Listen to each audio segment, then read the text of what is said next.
This is J. Krishnamurti's fourth public talk in Madras, 1972. This is the last talk, and I believe we were going to talk over together the question of meditation.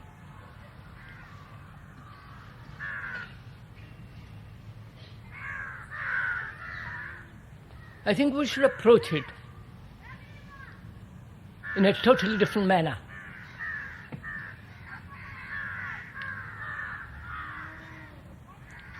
We were talking about yesterday also about culture, how the ancient culture of this country has almost vanished,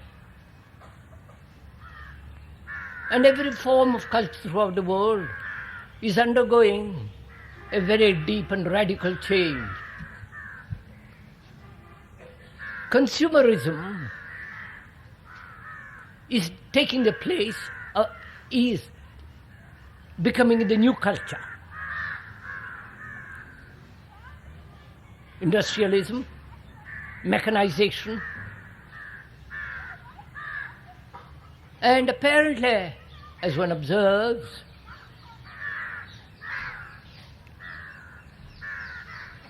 commercialism and consumerism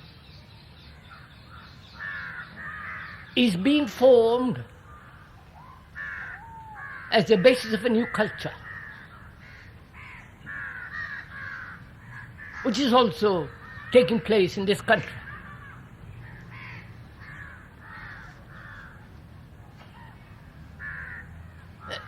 Any form of culture must have not mythology, a myth, but a basic, fundamental religious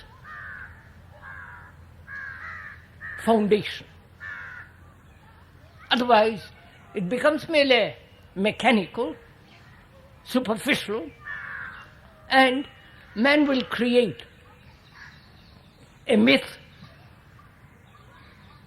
which you will call religion.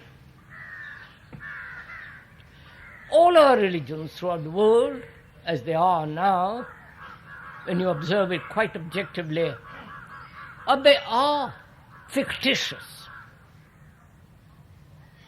legendary, invented by thought, a myth, a romantic, legendary, a story. And that's not religion at all. And myth, which is the telling of a story, the inventing a legend, has held people together. I do not know if you have not noticed.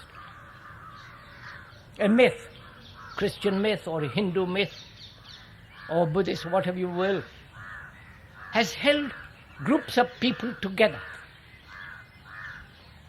And when that myth is exploded, going, disappearing, then people are breaking up. There is no unity. And the only unity that can last, that has deep significance, that has truth, validity, and a great significance in life is religion.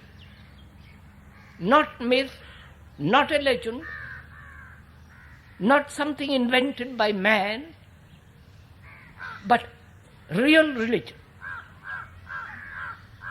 And as we were saying yesterday, we have to form a new culture.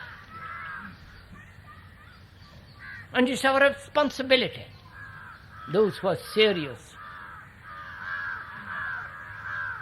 And unless we discover for ourselves What is religion? The true meaning of that word.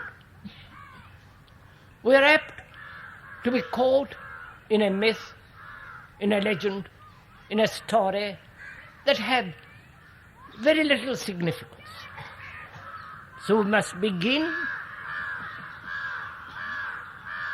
inquiry together, and in this inquiry, therefore, sharing together, what is a religion?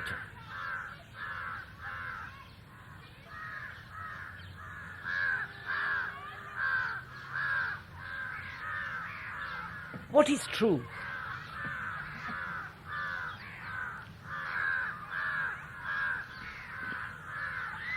It's a lovely evening, isn't it? Look at the clouds. There's a marvelous cloud up there, full of light, with the setting sun,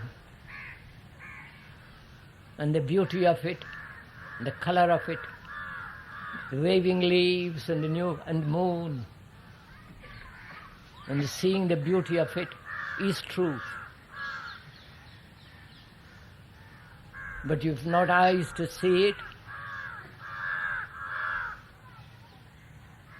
If you are merely concerned with your own petty little life and miss the beauty of that sunset, you'll miss truth. So we're going together this evening. Those of us who are really serious, though we have made mistakes, though we have said things and done things which we should not have, together we are going to investigate, trace out what is truth, if there is such a thing as that. Is it the awareness of a lie, and that awareness of a lie is the truth? You're following this?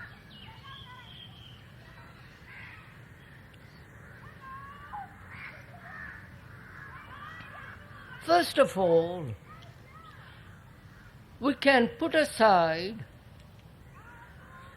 the various paths to truth. A path implies a fixed end. You take a certain path to a certain goal.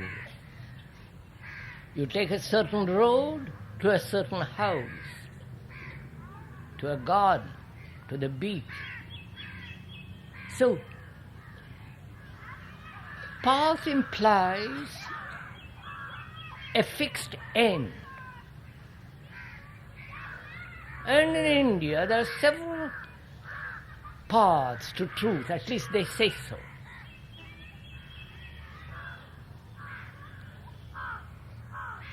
These paths are again invented by the mind, by thought, hoping to find that ultimate reality, if there is, through thought, or the silencing of thought. But it is always in the mind an end. A path implies an end. So when you see that every path that man has invented, and you know the various paths in India, is the result of a mind in search of something beyond itself.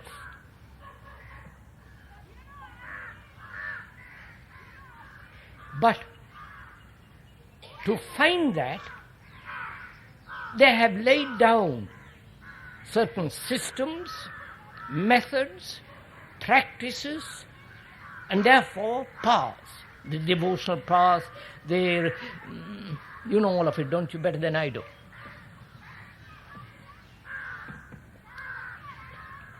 We say there is no path at all. There is no devotional path, knowledge and so on. There is no path at all. Because truth is not something to be found through any system, through any method, through any logical, consequential intention or purpose. And so we can set aside, really, if you understood this, that there is no path. Path implies time, from here to there. And is truth, if there is such thing, a result of time? That is, if one is seeking truth, does it lie through time, through a path from here to there? To cover that distance, you need time. And therefore, is truth, if it exists, I must emphasize all the time, if it exists, because we are so gullible, we are so eager to get something for nothing. And if it exists at all, is it to come by through time? Therefore, time implies thought. Thought is time. You've understood. We've gone into that. I won't go into it. If you haven't heard it before, so much the worse. Thought is time. Because thought is memory, response of memory, experience, knowledge, which is always in the past. And the response of the past, which is memory stored up in the brain, is thought. So thought is time. Through thought, through a particular path, thought has established a point which it calls truth. And through that path, it hopes to attain. When you see the fallacy of this, the falseness of it, though it is traditional, though everybody accepts it, it is utterly false. It has no validity at all, logically, even logically. So one has to put aside this division, your path, my path, his path, their path, the man of action, the man of business, the man of devotion, the man of knowledge, and so on. There are various fragmentation of a mind which is already fragmented. And if one is really deeply seeking the reality, then this whole idea of paths leading to truth is an abomination, which is not intolerance, it's mere statement of fact. It doesn't exist. So the mind, investigating, must set aside this concept of paths. Please do it as we are discussing. Not that you are accepting what the speaker is saying, but you yourself see the truth of it. That there is no path. And when you go through a path and say, at last I've attained, found it, what have you found? When you say, I have found it, I have realized, I have attained, how do you know what you have attained? Unless you recognize it. If you recognize it, it's already in the past. You're following all this? And therefore, it is the old. There is nothing new. So those people who say they have achieved enlightenment, they have had the experience of truth, they know what truth is, they must have the capacity to recognize it. Recognition implies memory. Otherwise you can't recognize it. I recognize you because you were here yesterday. The memory of meeting you yesterday is held in the cells of my brain. And that says, I recognize. So it is, recognition implies always the movement of the past. Otherwise there is no recognition. So when they say, truth, you have attained, self-realized, enlightened, I've got it, then you are living in the past, and the past is dictating your experience. Therefore, it is not true, it is of time. So we can put aside that, because we are inquiring into what is the true religious mind. The mind that is capable of seeing the false as the false, the true as the truth, and moving from there. You're following this? So the whole idea of path, this division of, is utterly meaningless. Doesn't matter who said it. Then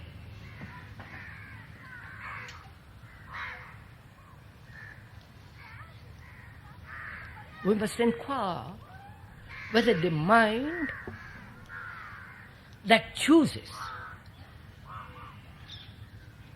is capable of ever discovering what is truth.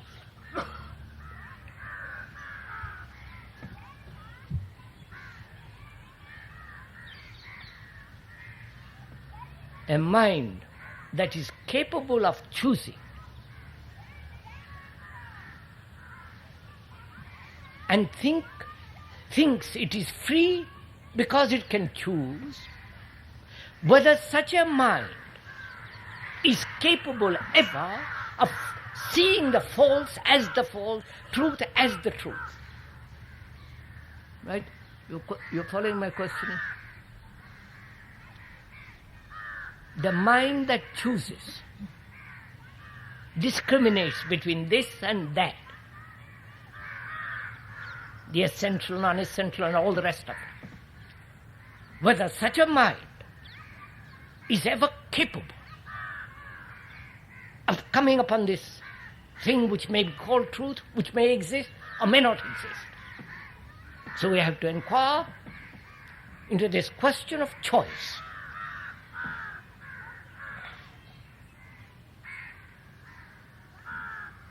Why do you choose at all?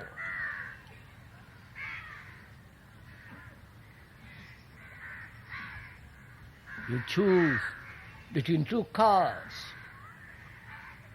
between two pieces of cloth. You choose a particular tree if you want to plant it in your garden, a particular dress. That's natural, inevitable, depending on one's choice and so on. But why does the mind choose psychologically, inwardly? what is the necessity of choice? When a mind sees clearly, is there choice? So, a mind that is confused is always caught in choice.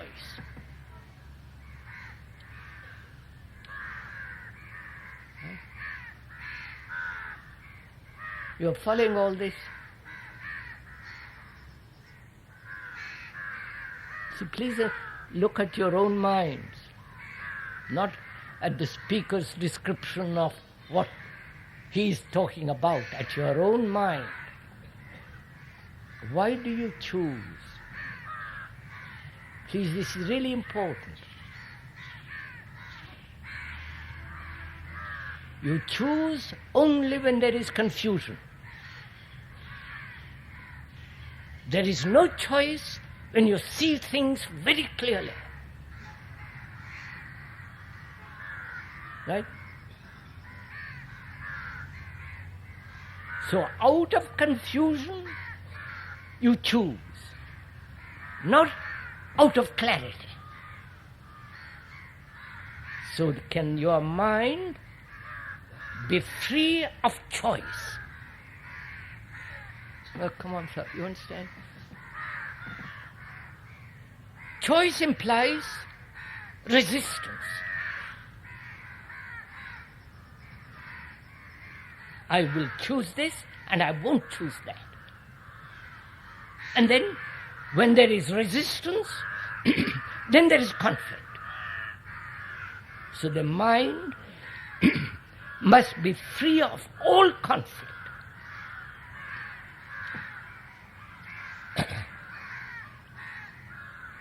Conflict exists when there is division between what is and what should be. That division, that separation, that fragmentation brings conflict. And where there is conflict, there is an indication of choice and division. Right? May I proceed? We are going together. Can we gallop along?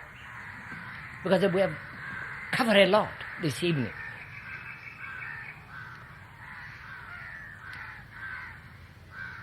And a mind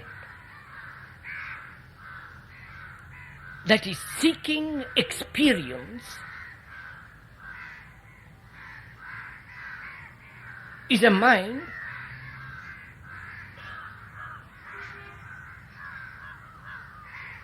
that is tired of the world's experiences, the daily experiences, and wishes something more. The supernatural, the transcendental, the vast, immeasurable experience, whatever you like to call it, which is the mind being bored with your daily experiences, sexual, business, every kind of experience that one has in daily life, being tired, exhausted by them, says, I would like to find an experience which is something far greater, all-inclusive, which is enlightenment, which is God, which is nirvana, whatever you like to call it. So we must examine this demand for experience. Don't you want experiences? Some of you have come from far countries to this country to find some guru or some teacher, some phony person who will give you a tremendous kick in experience. You want experiences. The word experience means to go through and not retain the memory of that experience. You following all this? Now, again, a mind that seeks experience beyond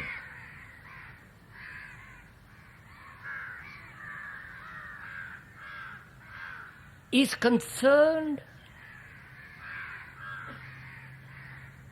with a wider, deeper sensation, and it must be able to recognize it. Otherwise, it's not an experience. You're following all this? You understand this, don't you? Unless you recognize an experience, it is not an experience, is it? Oh, come on, sir. Right? You hit me. Oh, you flatter me. That's an experience. It gives me pain or pleasure. I recognize it as pain or pleasure. So the mind must recognize that experience. When you recognize that experience, it is already in the past. Therefore, there is nothing new. And experience generally is necessary for people who are asleep. Right? Aren't you? When a man is asleep, he must be awakened. Whether economic society, economic incident, a job, it doesn't matter what it is. An experience to a mind which is asleep is necessary. But a mind that's awake, what there need be of any experience,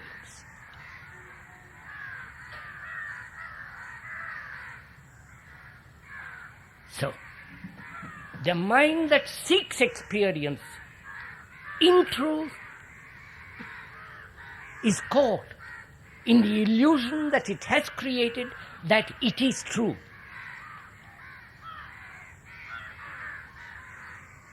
So, the myth is not religion.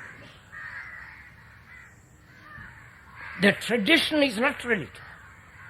All your putting ashes and all that business is nothing whatever to do with religion. It's to do with superstition, prejudice, class division. All in the name of phony religion.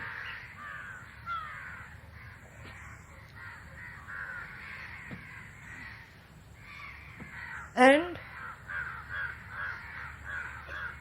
in India as well as elsewhere, religion has become a form of hysteria. No? Are you uncomfortable?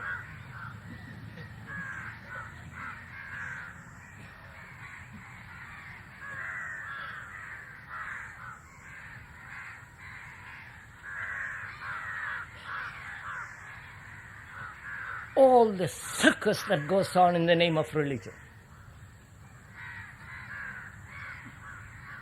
The temples, the priests, all the ugliness. And some of it is beautiful, the rest is ugly, superstitious, legendary, a myth that has no validity whatsoever.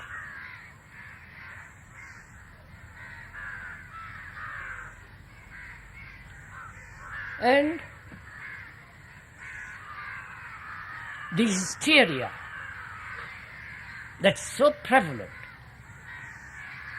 in every country where religion is concerned shows that a mind is so tired, worn out by the daily misery, daily conflict, daily insults, daily suppression,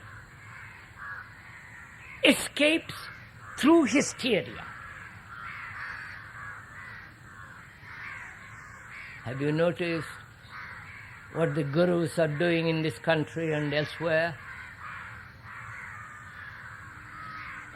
They have their own ashramas, and they have become like 4 kind of concentration camps where freedom, which is so essential, is totally denied.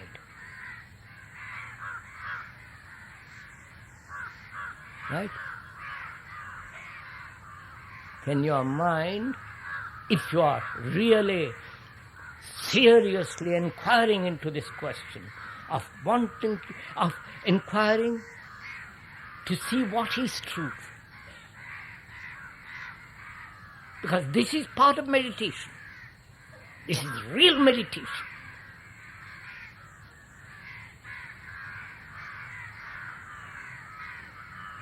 Can your mind put away all desire for experience, put away all myths,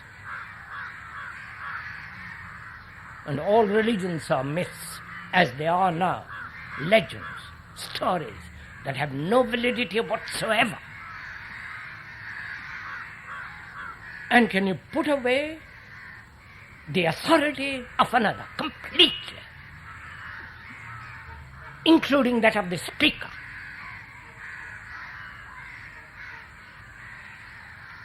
Because when you have authority, it implies that you are following, you are obeying, accepting, imitating. And therefore, you create a personal cult. And that's not religion at all. A person has nothing whatsoever to do with religion.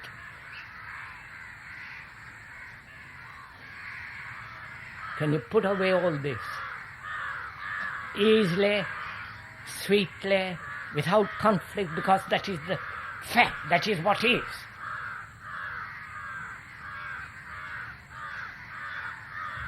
That means a mind is free to observe, unprejudiced and not distorted, not wanting to achieve some kind of delight, glory, happiness, ecstasy.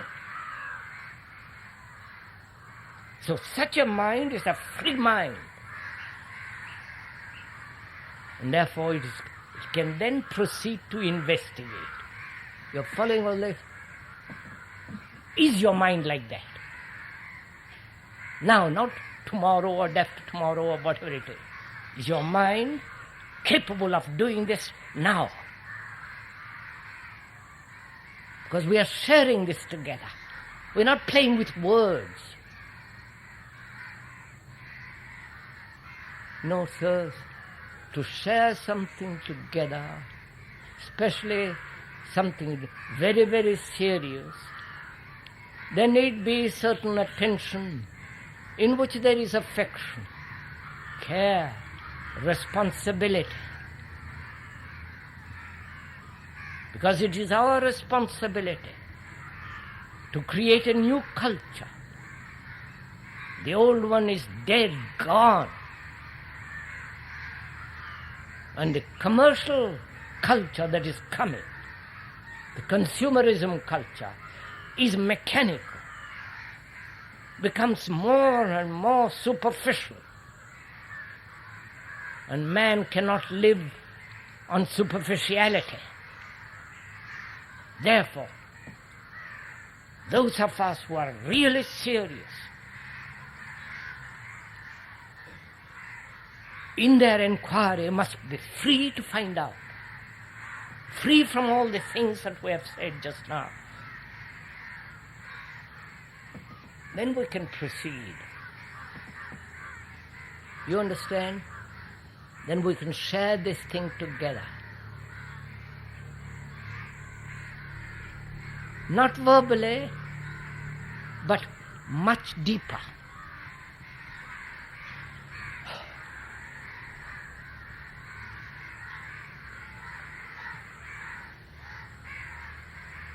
There's several things one must talk about. Good Lord, there's so much. And time is so little.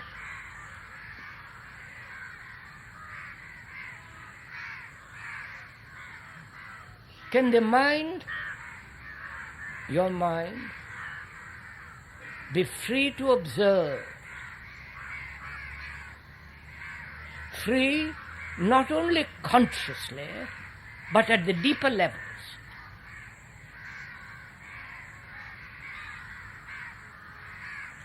The deeper levels of consciousness, your mind, contains the racial prejudices, superstitions, experiences, beliefs, warnings, dangers, and all the rest of it. Deep down, it's held there. And the conscious mind may not be aware of it.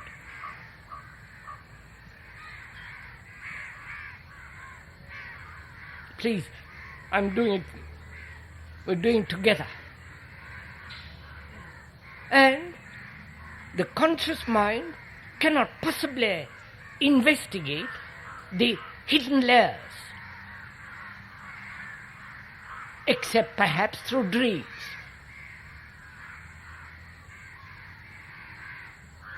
You're interested in all this? Shall I go on? Please, sir. Please. What, sir?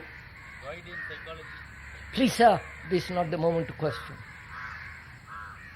You will question a little later, sir, if you wish to.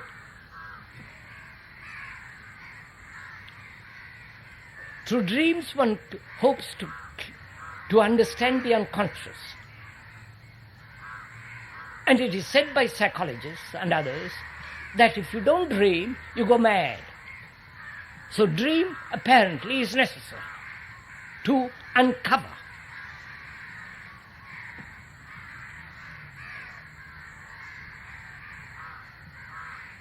And we are asking, are dreams necessary at all?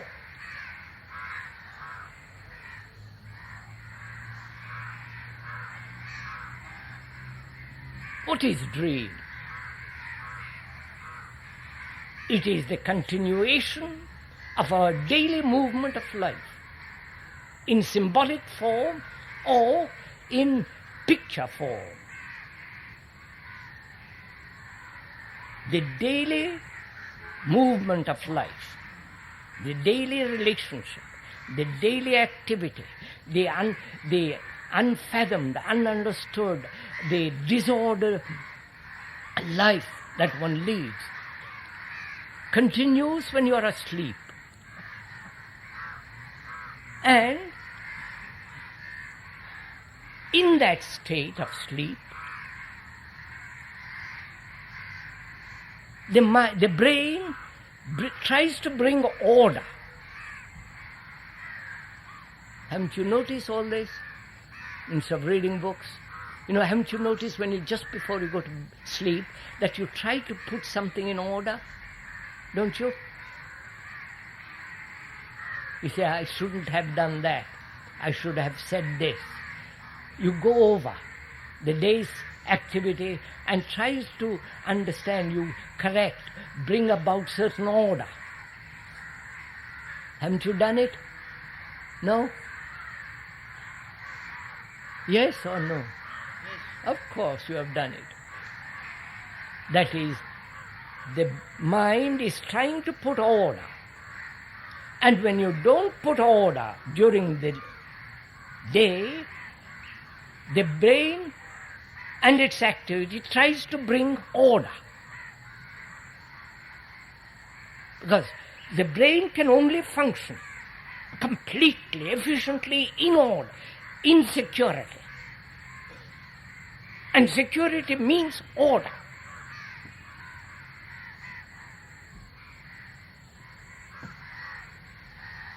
And we are saying dreams are totally unnecessary. It's a wastage of energy. And they become utterly unnecessary when you watch what you are doing, thinking, feeling, observing without correction what is actually going on. Then when you sleep, then the brain is totally at rest. You can try this. So, we are inquiring together into finding out what is religion, what is meditation, and whether the mind is capable of understanding or realizing or coming upon that thing called truth, which is not an experience,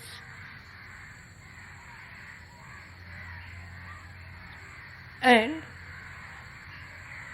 we are trying to find out also what is the quality of mind, your mind, that can observe without distortion.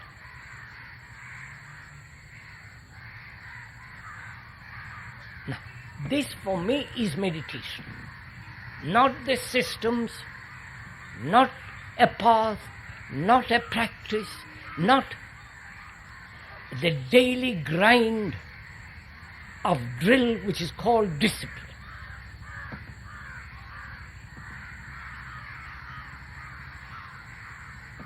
Why do we have to control at all?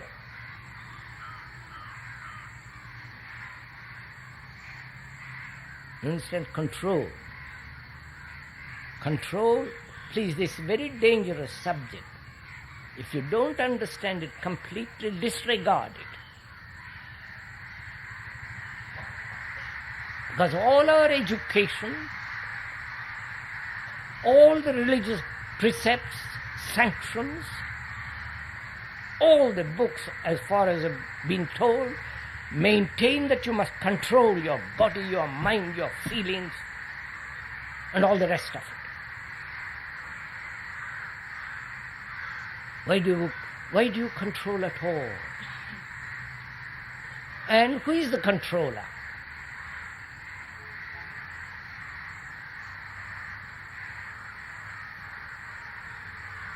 Who controls his desires, his various activities? Who is that controller? Is it not one of the fragments, of the many fragments of which you are? One fragment says, I am going to control. He assumes the authority of controlling the rest of the fragments. Right? And apparently, that is necessary in meditation, to control your body, to control your feelings, to control your thoughts.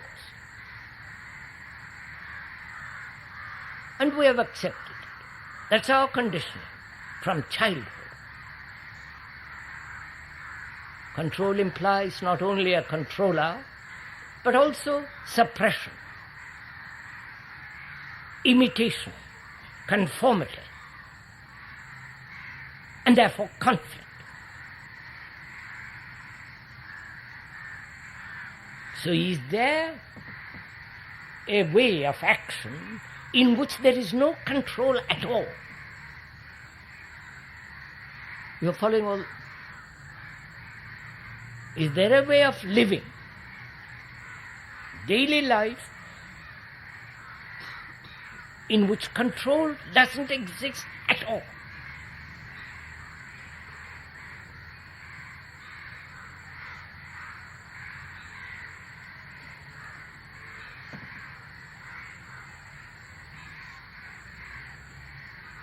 What is their need of control when, please listen to this if you will, when there is only what is and not its opposite?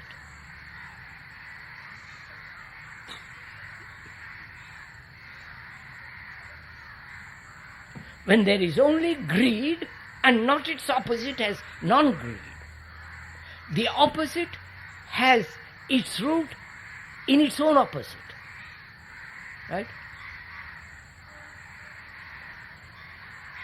Being greedy not being able to go away from it, thought invents or perhaps sustains an idea of non-greed, which is an abstraction, which has no validity, but what has validity is greed.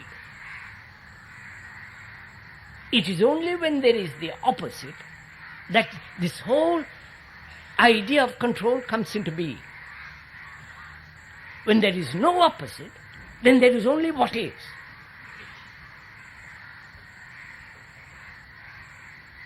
And can the mind go beyond it? That is the point, not how to control it.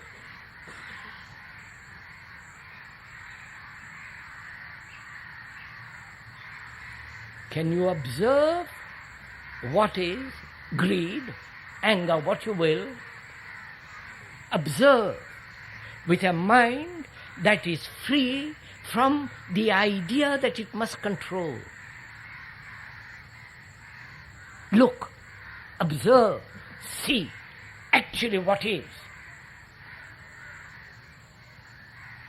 When you do that, when you observe actually what is, you have the energy which has been dissipated in the conflict of the opposite. You following all this? So, the mind must be free from all distortion. And a distortion takes place when there is any form of suppression, control, drill, and so on.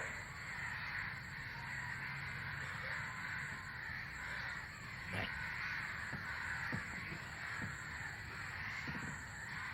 Then the next question is,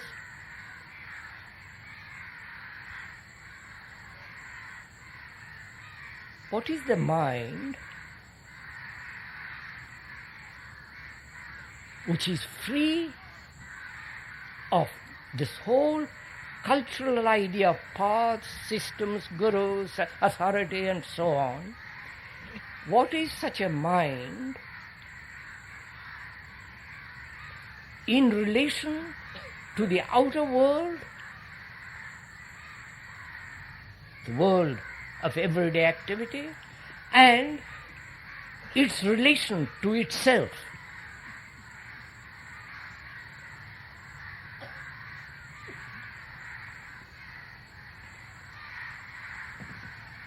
Which means one has to find what harmony is. The word harmony means to join. Join the soul to the body, join the body to the heart, bring that way, by joining, bring about harmony. That word means that.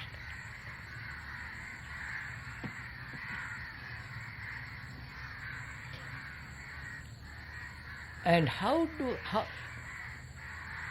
can the mind be harmonious? Not separated from the body, from the heart and so on. Whole. What is whole is harmonious, healthy, holy.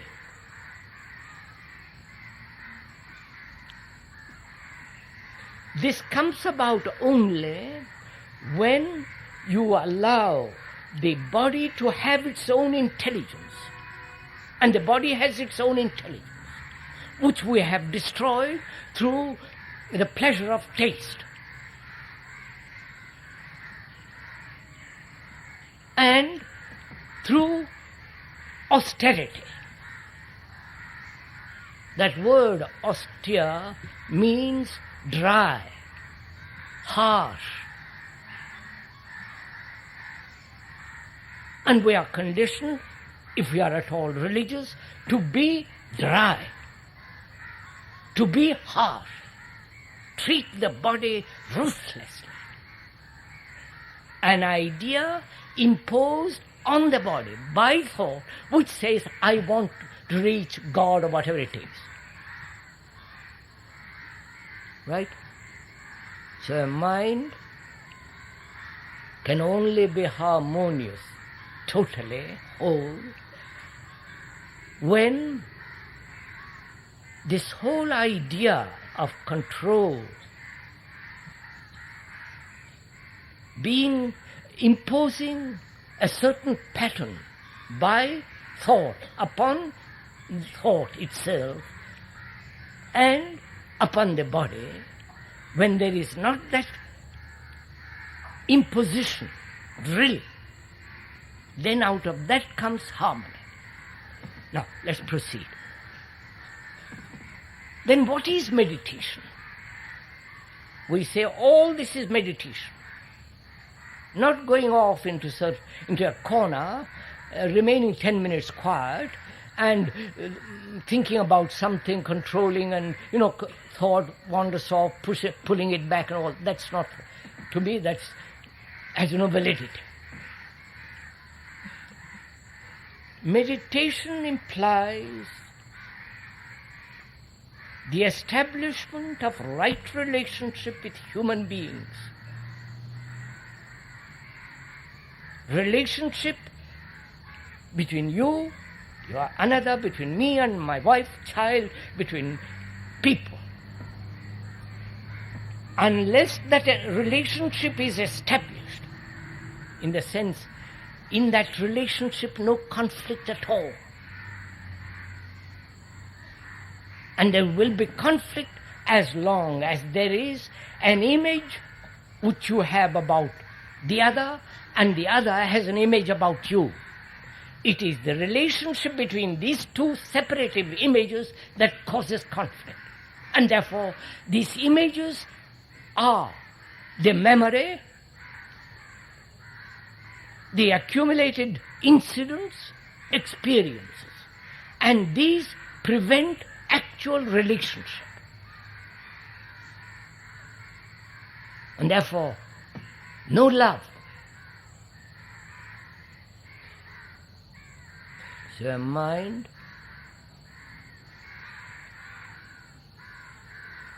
that is religious must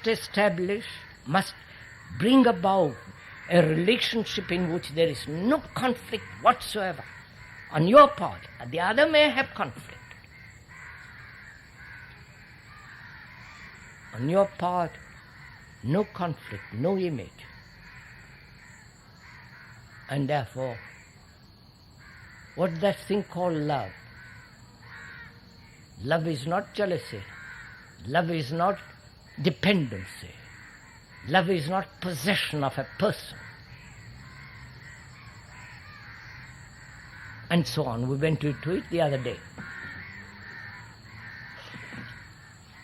All that implies a mind that is completely harmonious, in which there is no distortion whatsoever. Which means what? A mind that's completely still.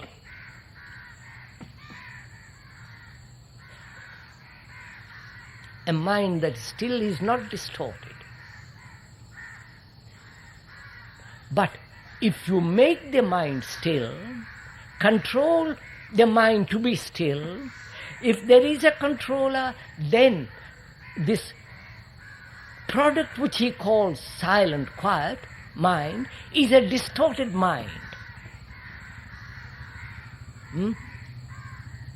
Right, sir? So,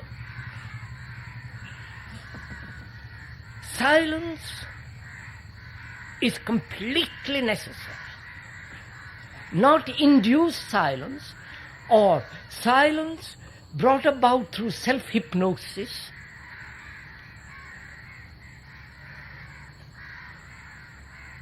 but silence that comes naturally, easily, when you have understood or lived this whole existence without conflict.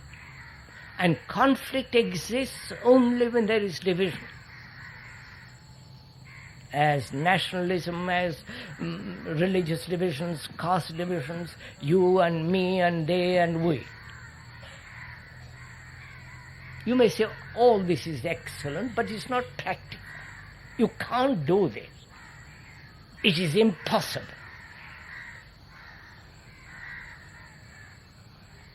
Why is it impossible?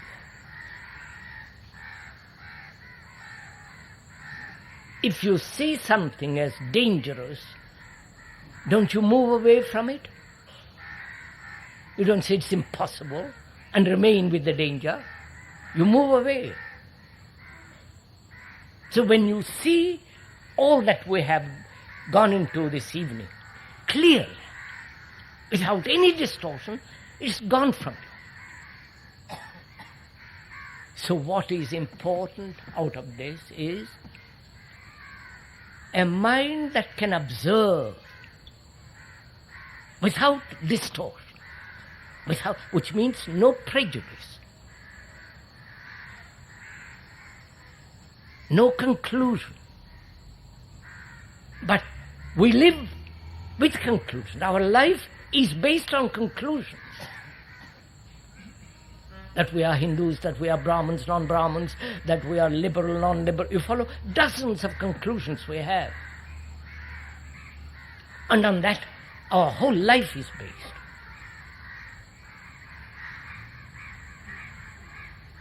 Conclusions mean the past. And our lives are lived in the past. Our whole existence is the past. And the past, going through the present, modifies the future. And that's how we live. So a mind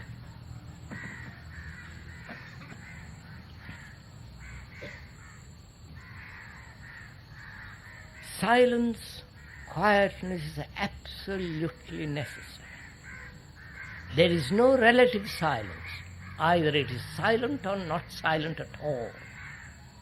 So out of that comes a problem, which is, can the brain, which has stored all the memories, which is responding all the time to every noise that crows, the memory of those crows, the brain is responding, acting, alive all the time. The more sensitive, the more active, the more it is responding to everything within the limits of its contact. Now, can that brain cells, those brain cells be quiet? You understand my question? Am I asking an illogical question? Otherwise, you are not quiet. The brain is not quiet. I mean, there is no silence. And silence is necessary to observe.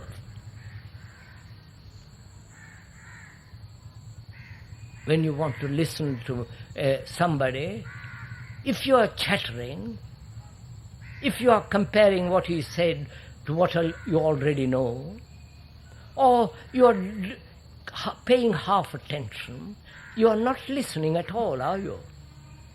When you want to listen, you listen with attention, because you are interested. So in the same way, silence means attention, not the practice of being attentive.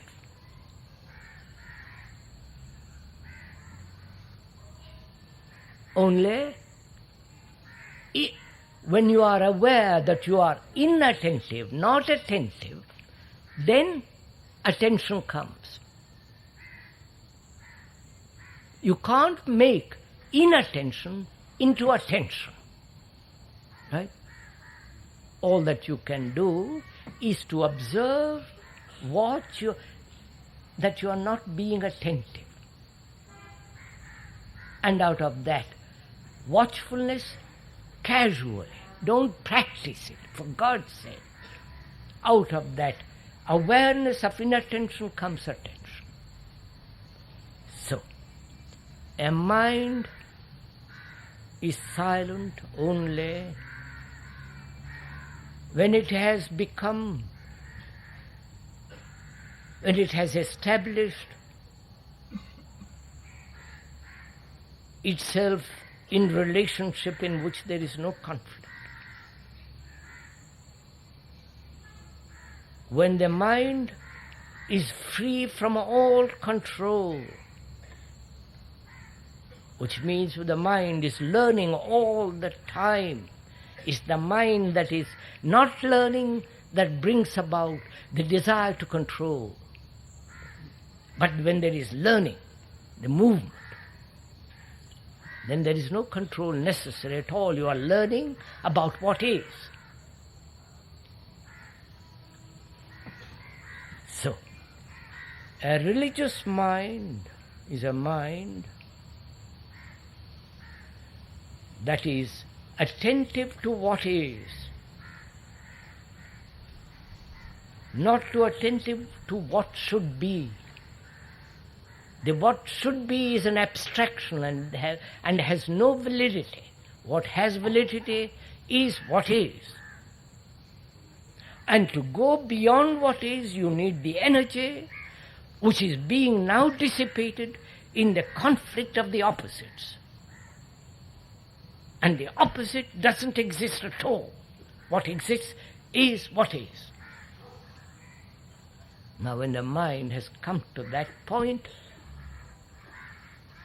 then what lies beyond cannot be measured or put into words, because the description is not the described. The word is not the thing. The symbol is not the reality. So can the mind, your mind, that is so conditioned by the past, by the dead culture in which it has lived and has survived, in which it has nurtured,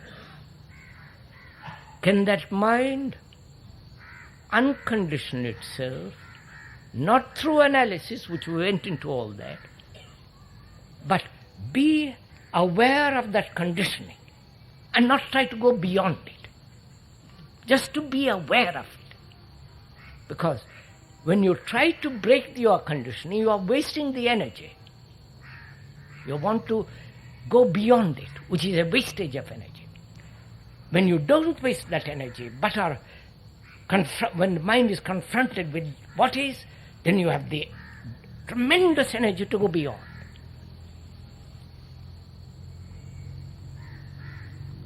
So,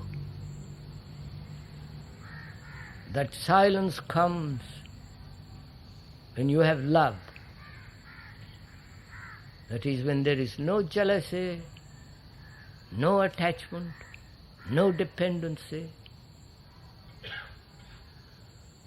When you are not ambitious in your daily life, how can an ambitious man who says, I'm going to be the best doctor in Madras, how can he love? Or when he is comparing himself with his hero, or whatever he is comparing himself, how can he love?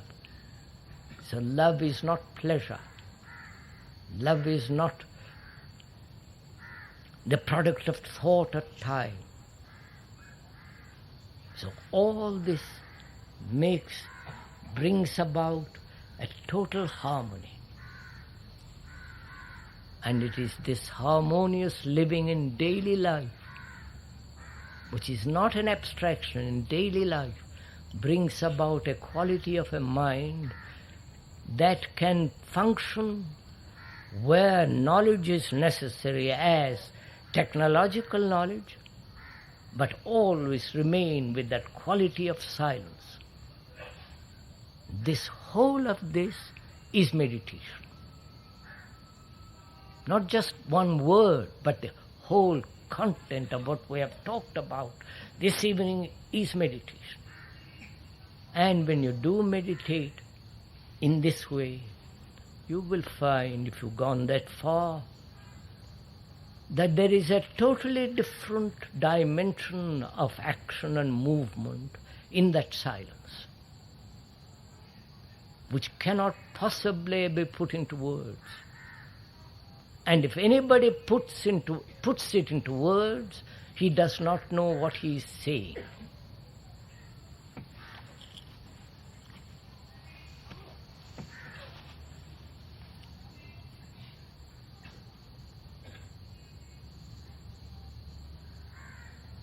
Do you want to ask any questions? Or is that enough for this evening?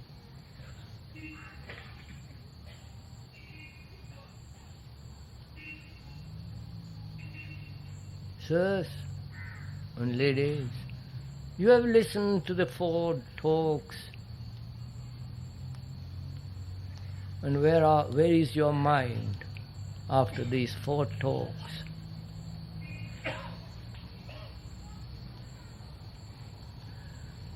We have discussed, we have shared together, we have journeyed together, not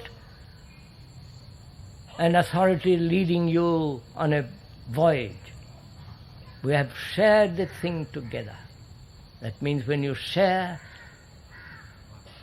sharing implies at the same time, with the same intensity, with the same level.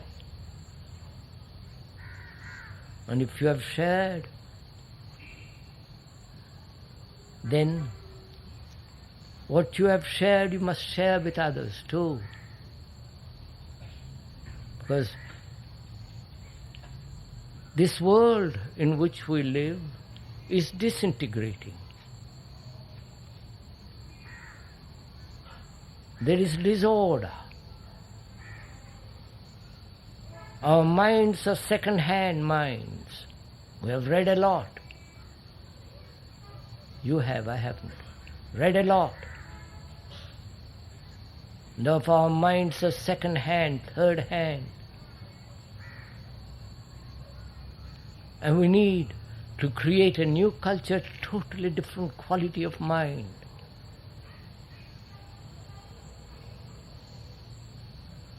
And it is our responsibility. Though we will make mistakes, though we may say things we do not mean, knowing at that moment that you are telling a lie, and therefore at that very moment the learning of that lie is the truth at the moment. And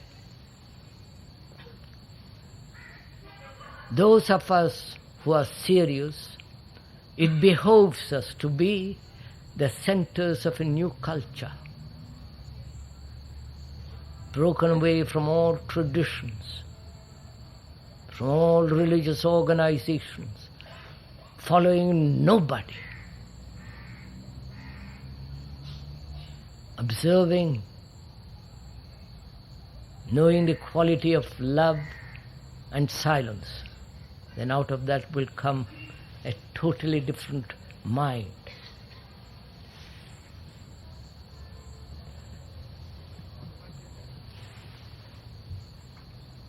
Sit down. Yes, sir. Anything you like. For unconditionally conditioned mind, can you not do by breath control or pranayama?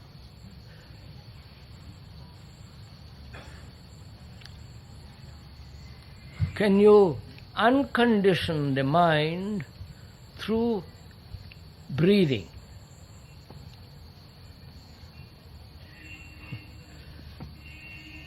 You can sit on breathe for the next 10,000 years, you won't uncondition your mind. You know, there is that lovely story of a teacher sitting quietly under a tree, and a disciple comes to him and takes the posture of meditation, sitting cross-legged and sitting very quiet, and closes his eyes. And the teacher asks him, "My friend, what are you doing?" Oh, he says, "I am trying to reach the Buddhic consciousness, the highest consciousness." So they closes his eyes and goes on. And the teacher picks up 2 pieces of rock and keeps on rubbing, one against the other. And the disciple opens his eyes and says, "Master, what are you doing?" "I'm rubbing 2 pieces of stones to see if I can make one of them into a mirror." And the disciple says, "Master, You can do that for 10,000 years, you will never do it. And the Master says, you can sit like that, breathe like that, hold yourself erect like that for the next 10,000 years. But you won't get it. Right? To understand your own conditioning cannot come through any breathing. Obviously, it's so. You have to be aware. You have to be aware of your tradition. Why you put on ashes? Why you call yourself a Hindu, a Muslim, a Christian, and all the various names that you have given to yourself. Why you believe. Watch it. Watch your own consciousness. Watch your own ways of life, the way you talk. Then you will discover how deeply you are conditioned. And if you can observe that conditioning without any conclusion, without wanting to go beyond it, without judging, just to watch it. Sir, watch the moon, the tree, a leaf, a bird, a face. Watch it without naming it, without judging it, without saying it's beautiful, ugly, just to watch it. And you will find how extraordinarily your mind is conditioned. Because you cannot watch anything without distorting. And to watch yourself, the totality of yourself, which invents the superconsciousness, invents the Atman, all the rest of the thing that thought has put together, just to watch your whole movement of thought without any distortion. You'll find when you watch, your conditioning is going to prevent the mind from watching itself. Then watch that. Why? What is the movement that is preventing it? Because your prejudice, your belief, your fear, your prejudice. Then follow that, watch that fear. Fear comes only when there is the whole movement of thought. We went into that. So, by watching without any distortion, and distortion will exist where there is prejudice in any form or any conclusion.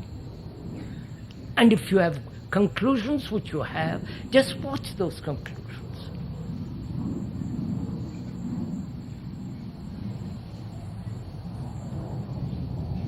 Any questions? Can we learn without conditioning, sir? And are you not conditioning us by your talk? Are you not conditioning us by your talks? Am I? Wait, don't say no, sir. He's asking a question. He says, are you not conditioning us by your talks?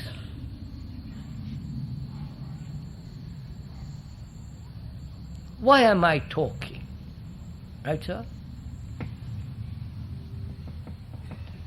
And why are you listening? Both are implied. Not only why the speaker is talking, but also why are you all listening?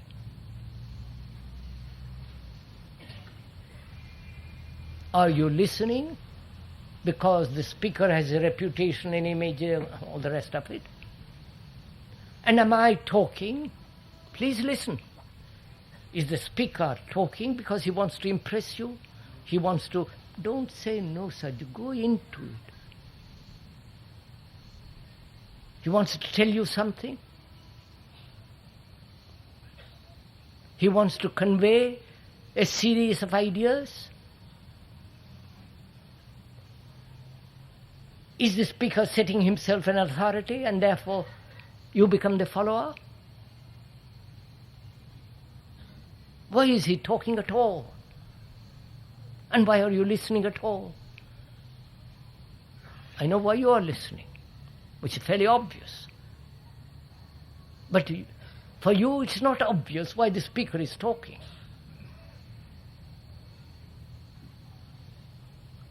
Speaker is talking not to influence you, not to do propaganda, not to convince you of anything. Because he has said to you over and over and over again, there is no authority, don't follow.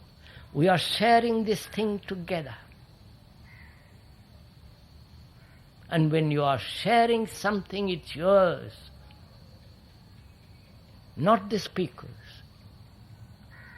When you share food together, it's the food. It's not your food or my food, it is food. And if you say why, beyond that, do you talk at all? There are several things in it. It may be compassion. That word compassion means passion for all. Passion exists only when there is suffering and you do not escape from that suffering. To watch that suffering completely, without any movement of trying to go beyond or suppress and all the rest of it. Then that sorrow which the mind is confronting becomes passion. So compassion, it may be out of compassion. It may be he sees such disorder in the world. Maybe that he sees so much sorrow, anxiety, despair. And also it may be because like a flower that lives by its lives, you don't say, why do you live? Why do you talk? Why do you have perfume? The flower is. Right? Any more questions? Or is that enough? Well, that silent perfection of harmony abiding or is occasioned by your silent observation. Is it absolute harmony or perfection guiding and pulling us towards that higher state? Oh, good. Or is conditioned only unconditioned absolute harmony guiding the whole cosmos? How do you know, sir, that there is something that is pulling you? All right, I don't say because word conscious again you call it Krishna. But as you say, the silent observation, is that occasioned, you are occasioning a harmony, or is there a abiding harmony sustaining the whole universe? Don't say guide. Is there sustained harmony guiding the whole world? I don't know. But what is more important is not what is sustaining the universe. Ask an astronomer. But what is sustaining you? We are not talking about something outside of ourselves. We are talking about ourselves. Because you are the world and the world is you. The world is not separate from you. What is sustaining you? Apart from food and all that, what is sustaining you? Fear, pleasure, anxiety, your belief in some outside agency? What is holding you? I'm not asking you to tell me. I'm not asking for confession. But you have to ask yourself, haven't you, what is it that you are living for? A purpose? What's your purpose? If you have a purpose, you have invented it. What is sustaining you? One has to go into all this, and that is only possible when you know yourself as you are, not as you want to be, as you are. Your daily life, your despairs, your sorrows, your anxieties, your desire for power.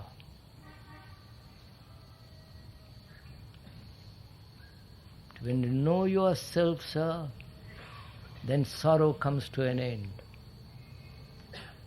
Then you have wisdom that's not bought in books. Wisdom is not second hand. There is no school that can teach you wisdom. It comes naturally when you are aware of yourself, know what you are thinking, feeling, whether you are double-crossing somebody, when you tell a lie, when you betray somebody, to know all that, all the content of yourself. Then out of that understanding of yourself is there an end to sorrow and the beginning of wisdom.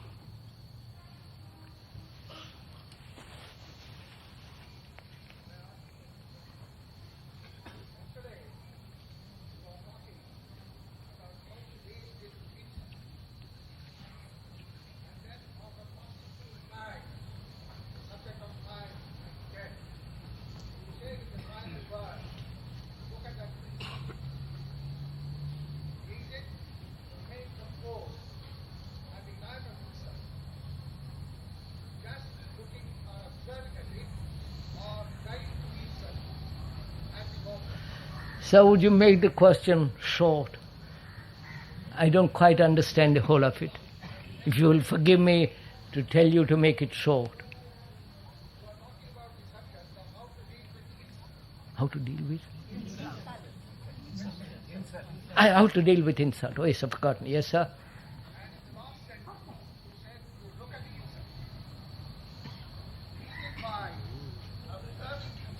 I see, I understand. Yes, I understand. We said yesterday, if I remember rightly, and please correct me, that when you receive an insult, your brain cells register that insult. And we asked, is it possible not to register that insult at all? That's right, sir? And is that possible at all, the questioner says. I insult you. What takes place? Or rather, you insult me, much better. You insult me. What takes place? I react to it because I have an image about myself. I think I am a great, wise old fool. And you say something that hurts. The hurt is registered in the mind, in the brain, as memory. And when I meet you next time, I say, you have hurt me. And all our life, from childhood till we die, we have various forms of insults, flatteries, hurts, sorrows and anxieties. Now, is it possible to listen to that hurt, to that insult, and and the brain never registered the insult, listens to the word, listens to the implications of those words? Please do it as I'm talking.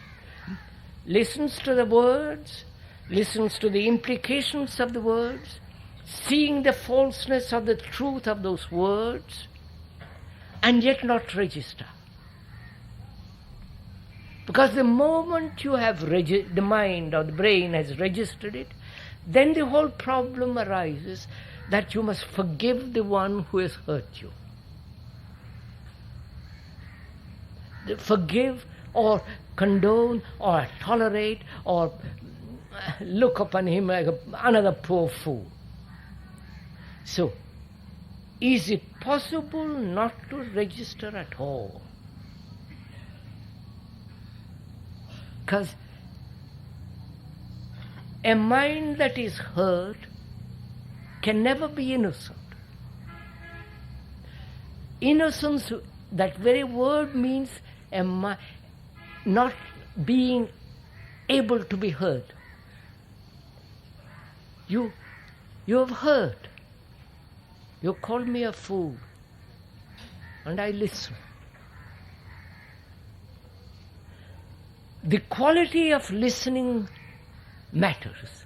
How I listen to the word fool. Am I listening with the image I have about myself? The image has been put together by my thought, which says, you are a great man, you are a wise man, you are this or that.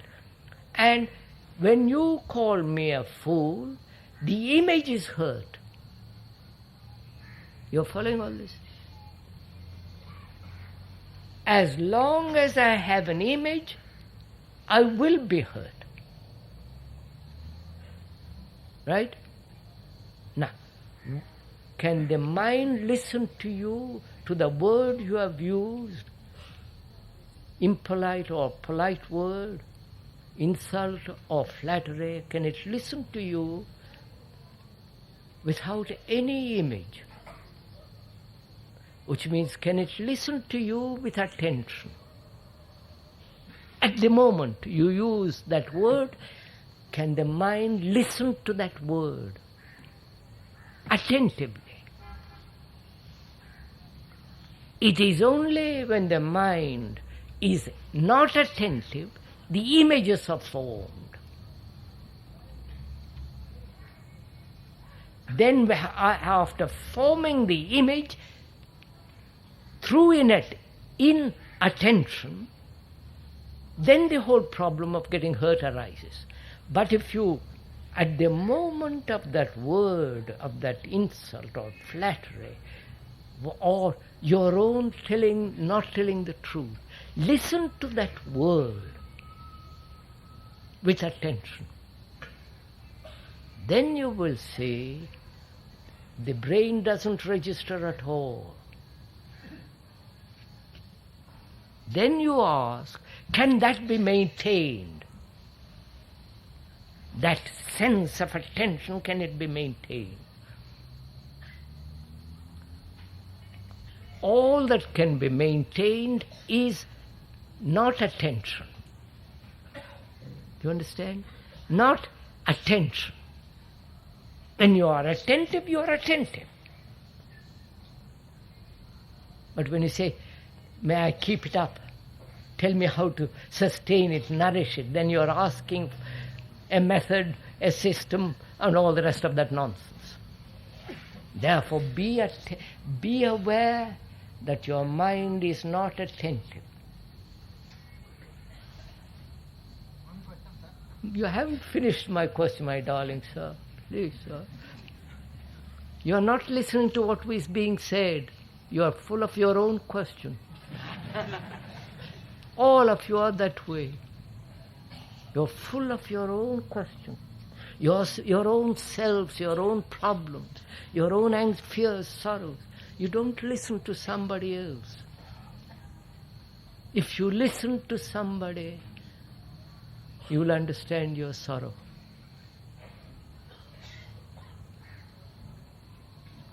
So what is important is to listen, to observe with care, with affection, with love, with consideration, just to have the flower of attention. Let it bloom. You can't artificially bring about the flowering of that bloom of attention. It will, of its own sweet accord, flower. Here is the question. One question, sir. After all, I think awareness, mind watching all the things that happen in daily life registers on the mind, and therefore we become subjects of, any stimuli acting on the mind causes the reflexes. Therefore, is it possible to uncondition the mind?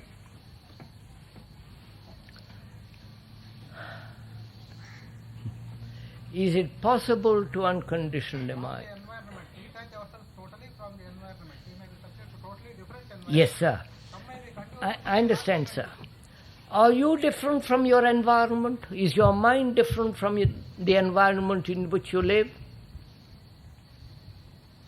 Your culture, your tradition, your religion, your beliefs, your jobs, are you different from all that? Are you different from your culture? Your culture has said to you, you are a Hindu.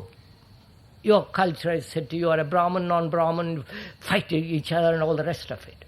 Your culture has said to you, sit this way, don't sit this way, meditate, don't meditate. You are the product of your culture, right?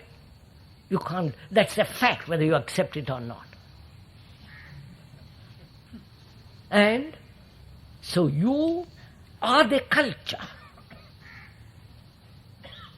Listen to this, please. 5 minutes, I must stop. I can go on talking and you'll get tired. Just listen to this. You are the product of the culture in which you have lived. If you are a Catholic, you are the product of that Catholic culture, Protestant culture, Hindu, Buddhist or Muslim culture. Your mind, the mind which is operating is functioning in that culture. Ambitious, green, all the rest of it. Now, can that mind be aware of itself?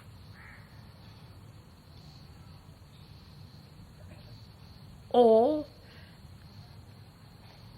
has some outside agency has to force you to be aware of the culture,